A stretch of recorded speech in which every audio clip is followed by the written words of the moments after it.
Sur certains rivages des mers tropicales, la végétation prospère grâce aux soins attentifs de légions de crabes. Aussi petits soient-ils, le moindre geste des crabes violonistes se répercute sur le monde qui les entoure. Chacune de leurs actions, s'ajoutant à celles des autres animaux, influe sur leur écosystème. C'est ainsi que les réseaux du vivant contribuent aux grands équilibres de la nature.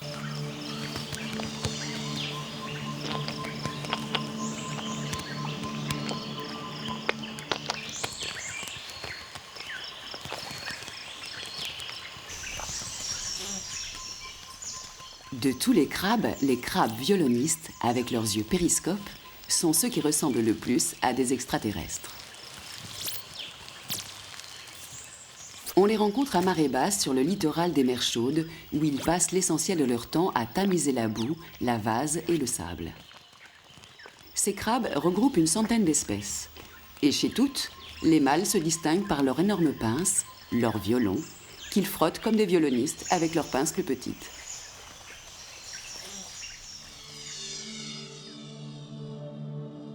La vie du crabe violoniste est gouvernée par la lune et par la vase, deux facteurs aussi fondamentaux pour l'équilibre de la mangrove que l'écume de mer. L'écume de mer est l'or blanc de la mangrove. Elle enrichit les flaques d'eau d'éléments nutritifs, formant un véritable carburant organique en constante fermentation.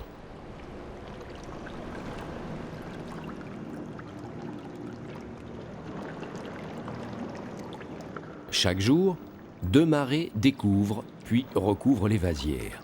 Et 2 fois par mois, quand la Lune se situe dans l'alignement du Soleil, lors de la nouvelle Lune et de la pleine Lune, l'amplitude des marées est plus marquée.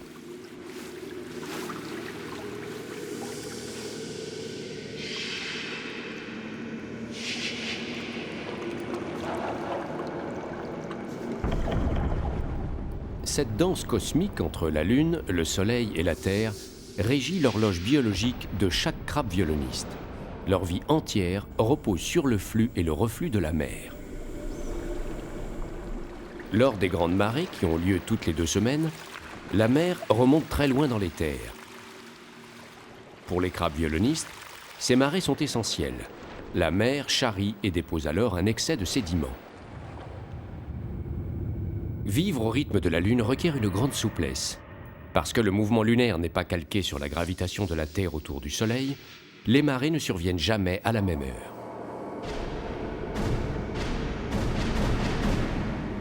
Ce qui explique que les crabes violonistes ont un rythme totalement différent du nôtre. Alors que nous nous levons avec le Soleil, les crabes, eux, suivent les phases de la Lune et émergent de la vase quand la mer se retire.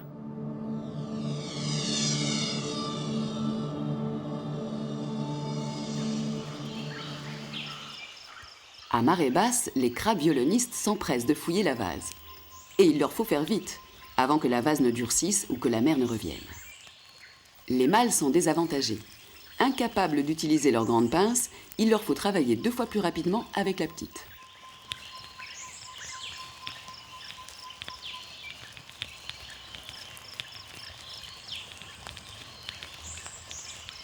Chez les violonistes, manger signifie filtrer. Les parties buccales effectuent d'abord les opérations de triage. Tout ce qui est non ingéré sera recraché en petites perles de boue. À l'intérieur de la bouche, la vase atterrit entre 2 plaques rigides d'un estomac masticateur. Les sucs digestifs la liquéfient, facilitant l'absorption des éléments nutritifs. La vase contient des fragments d'algues et de végétaux, ainsi que d'animaux morts ou vivants. Sans l'intervention des crabes violonistes, cette soupe nutritive mettrait des années avant d'être réduite par les bactéries enfouies en profondeur. Et les animaux vivants en surface en seraient privés.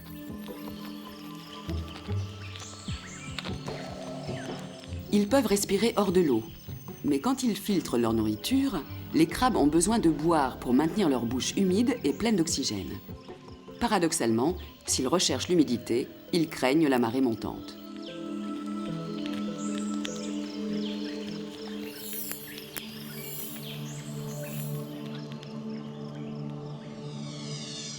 Les petites créatures sont loin d'être les seules à s'alimenter en filtrant leur nourriture. En pleine mer, le requin pèlerin nage gueule ouverte. Le régime de ce monstre marin se compose uniquement d'éléments microscopiques.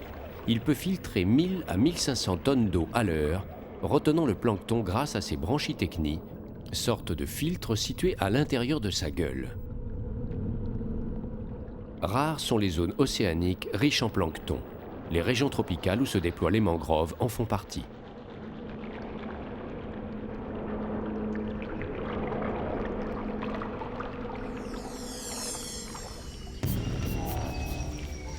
Il ne filtre pas sa nourriture. Le gobie sauteur est un chasseur. À l'air libre, ce poisson amphibie respire grâce à l'eau conservée dans ses ouïes. Les minuscules crabes violonistes comptent parmi ses proies préférées. S'ils sont suffisamment rapides, les crabes peuvent leur échapper en se précipitant dans leur galerie. Les gobies sauteurs, ou périophthalmes, sont des prédateurs particulièrement redoutés dans la mangrove. Leurs combats sont sans merci. Et comparés aux crabes tout juste capables d'esquiver les coups, les gobies sauteurs font figure de poids lourds à la morsure implacable. À l'abri de sa pince bouclier, ce mâle continue de manger.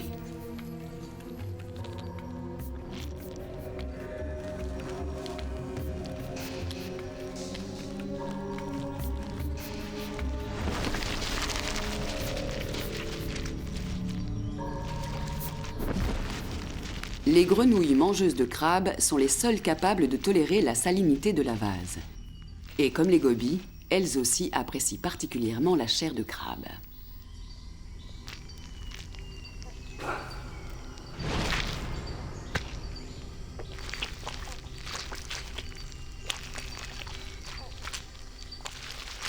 Impossible d'échapper au bec des dromes ardéoles.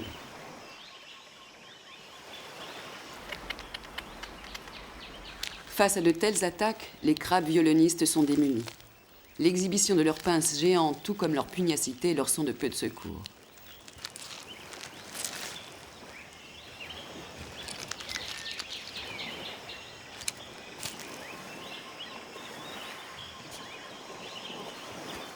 Et parfois même, le refuge des crabes devient leur propre piège.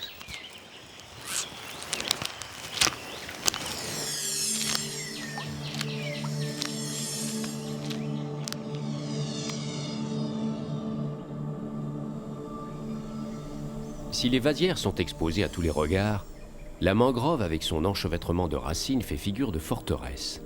Cette masse impénétrable est constituée de racines échasses. Immergées dans l'eau et la vase à marée haute, à marée basse, ces racines assurent au contact de l'air les échanges respiratoires de l'arbre qu'elles supportent.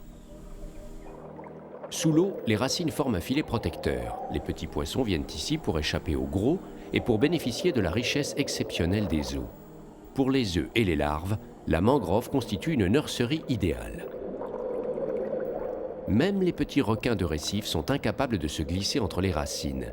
Ils tentent alors le tout pour le tout dans l'espoir de saisir une proie.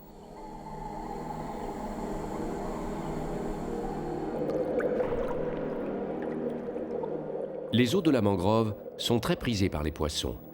Beaucoup viennent y pondre, assurés que leurs rejetons échapperont ici aux prédateurs. Pourtant, une fois devenus adultes, beaucoup périront en quittant la mangrove pour gagner la pleine mer. Les requins-baleines viennent d'ailleurs patrouiller autour de la mangrove 2 fois par mois, quand les marées de pleine lune et de nouvelle lune emportent le jeune frai au large.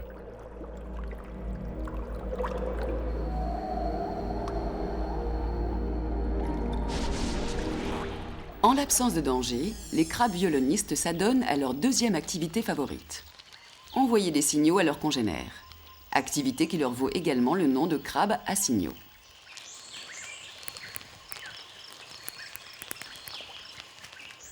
Chaque espèce possède ses propres codes, qualité essentielle quand une vasière peut regrouper plusieurs espèces. Agiter sa pince en terrain plat permet de signaler sa présence tout en continuant de manger. Leur violon peut être aussi grand que leur corps. Et si ce violon est arraché lors d'un combat, une pince plus modeste repoussera à la place. Leur petite pince d'origine, elle, grandira alors pour compenser la perte du violon. En se signalant, les crabes cherchent avant tout à repousser les importuns. Et quand un intrus franchit la ligne invisible qui délimite son territoire, c'est l'affrontement.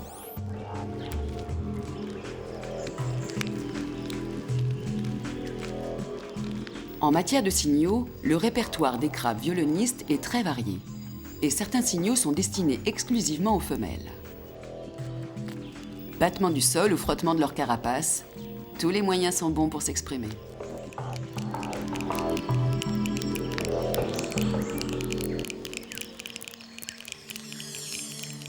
Charles Darwin pensait que la taille des pinces des crabes violonistes était déterminante dans le choix d'un partenaire. Plus la pince est grosse, meilleur sera le prétendant. En réalité, il existe bien d'autres façons de prouver sa bonne santé. Ici, face à leur agresseur, les gobies sauteurs gigotent et agitent leurs nageoires. Le mâle à la bouche la plus grosse sortira vainqueur du combat.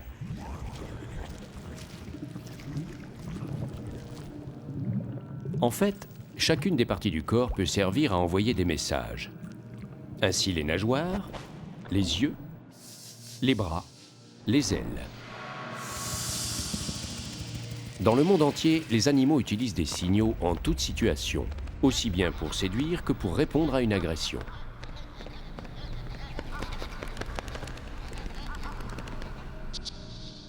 Se battre ou danser, tout est bon pour avoir une chance de se reproduire.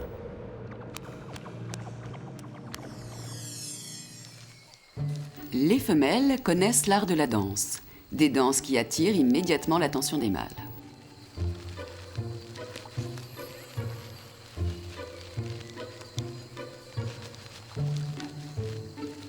Ce mâle prend l'initiative. Par ses gestes, il encourage la femelle à le suivre.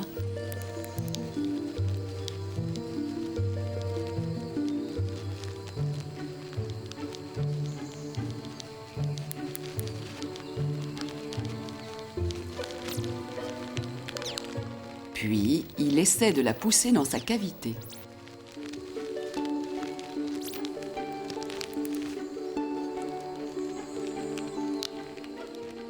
Ici, le rituel amoureux consiste à faire semblant de se nourrir sur la carapace de la femelle. Le mâle caressera sa belle jusqu'à ce qu'elle succombe.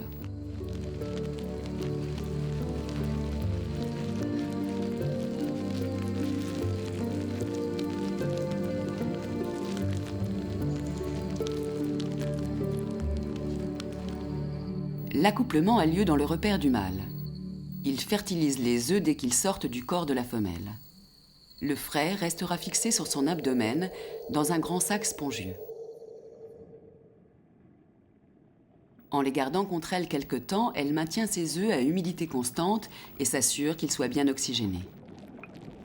Les crabes femelles attendent la marée haute pour s'immerger complètement et expulser leurs œufs dans les eaux sûres de la mangrove. Ces 10 000 petites larves aux pattes minuscules commencent leur vie en dérivant avec le plancton.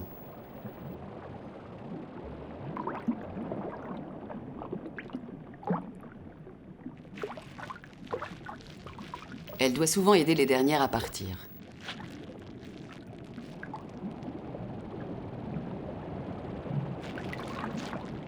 Maintenant, elle doit regagner son habitation où, à l'abri des prédateurs, elle reprendra son souffle. On ignore le nombre de petits crabes qui reviendront adultes dans les flaques de vase. Mais grâce aux milliers de larves rejetées dans la mer, le renouvellement des générations est garanti.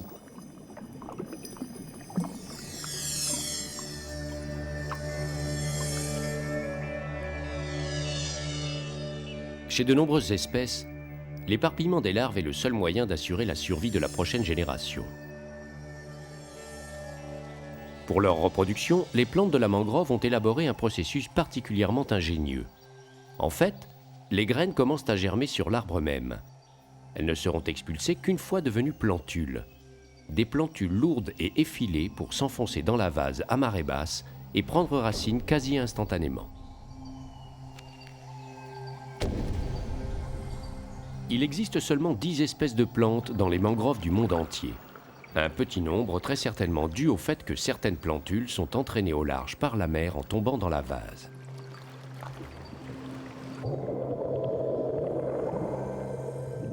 Disséminées quelquefois à des milliers de kilomètres de leur mangrove d'origine, elles peuvent survivre en flottant dans l'océan une année durant au gré des marées et des courants.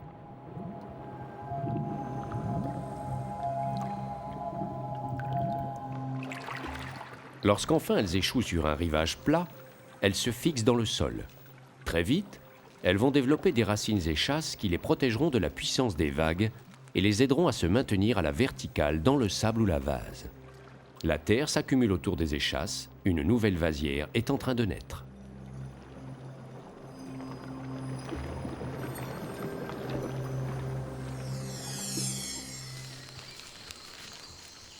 Les crabes violonistes ont fort à faire. Après chaque marée haute, il leur faut déblayer leurs habitations partiellement éboulées.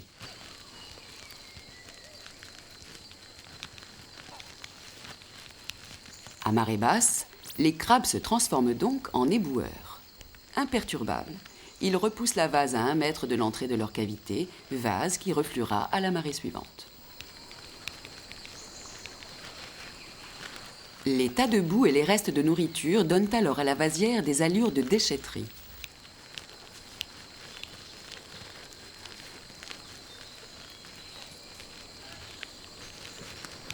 Tout en se livrant à leurs opérations de nettoyage, les crabes violonistes ne ratent aucune occasion de ramasser un bon morceau. Et en matière de nourriture, les femelles semblent les plus insatiables.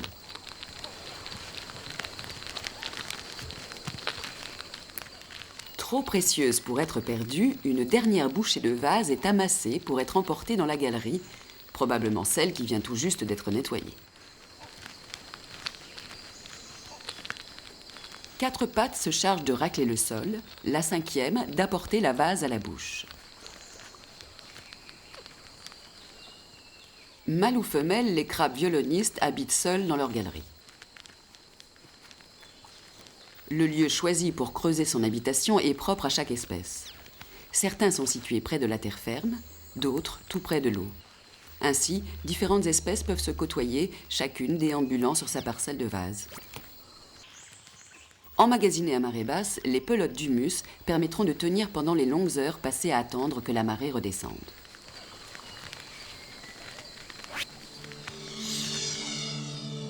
Dans la mangrove, ils sont nombreux à attendre le retour de la marée.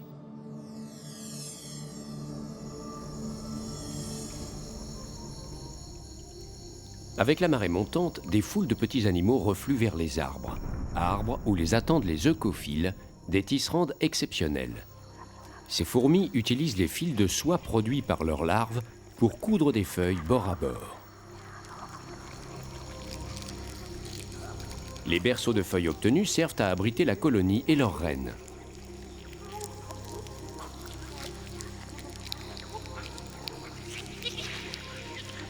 Si un insecte cherche refuge dans leur arbre, les fourmis accourent de toutes parts et se jettent sur l'intrus.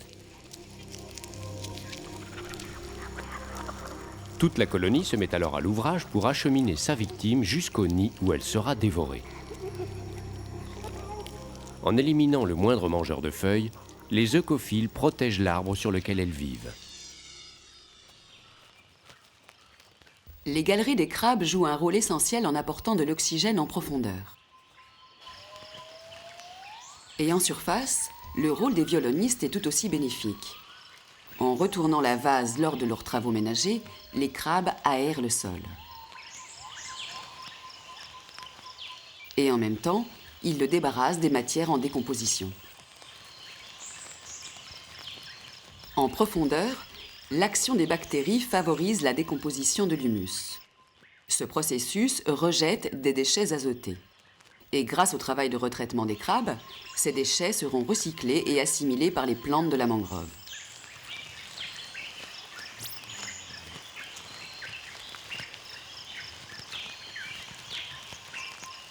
Les crabes sont soutenus dans leur tâche de recyclage par les homards. Ces crustacés, dissimulés dans un compost de feuilles et de détritus, sortent peu souvent de leur cachette. Mais en brassant des volumes importants de boue, ils font œuvre de terrassiers.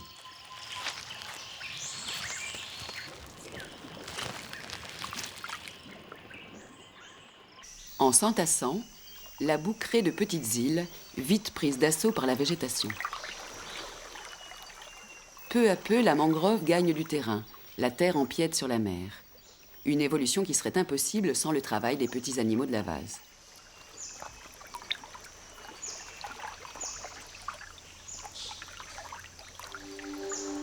En gagnant un peu plus sur la mer, les arbres des mangroves contribuent à renforcer l'extraordinaire communauté d'animaux et de végétaux qui bordent les côtes.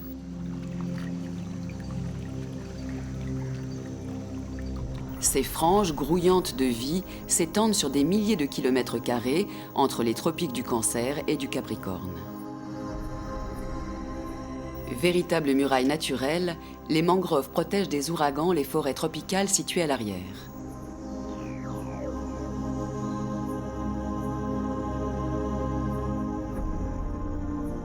Entre terre et mer, cette mosaïque de vie aux frontières incertaines abrite une faune et une flore originales. Ici, les espèces sont capables de survivre dans un univers saumâtre, soumis au rythme des marées. En dépit de leur originalité, les mangroves sont aujourd'hui encore très peu protégées.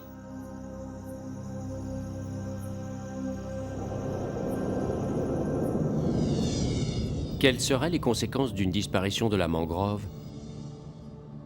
Impossible de comptabiliser le nombre d'espèces d'insectes, de reptiles, de poissons, de mammifères et de crustacés qui disparaîtraient. Impossible à l'heure actuelle d'en estimer le coût.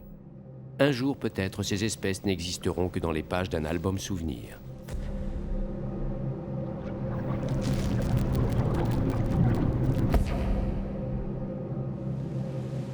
La mangrove est l'exemple d'une symbiose parfaite entre terre, mer, faune et flore. Ici, les espèces ont tissé entre elles des liens privilégiés.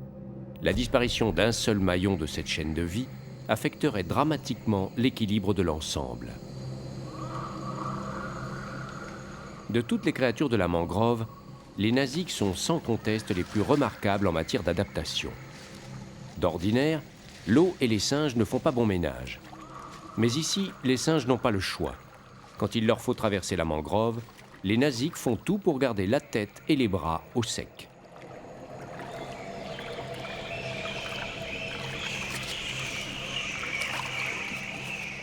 Leur nom de nasique leur a été donné à cause de l'appendice nasal des mâles particulièrement développé.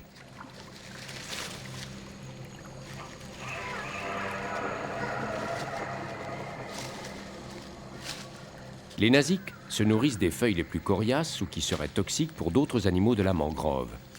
Ces singes peuvent les digérer sans problème grâce à leurs deux estomacs et à la richesse de leur flore bactérienne.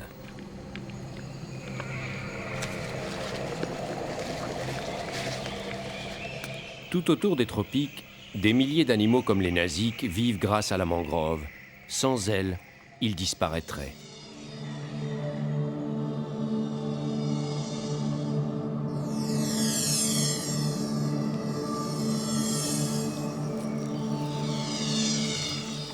Avant que la mer ne remonte, chaque crabe s'adonne à la même tâche, confectionner un bouchon de boue. En obstruant l'entrée de leur cavité, ils se mettent ainsi à l'abri des prédateurs et de l'eau.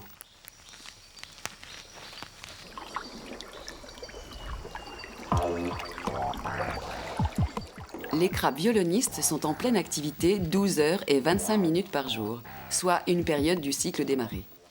Et pendant cette journée d'activité, les crabes font bien plus qu'exploiter le sol dont ils se nourrissent. Ils contribuent surtout à faire vivre les vasières.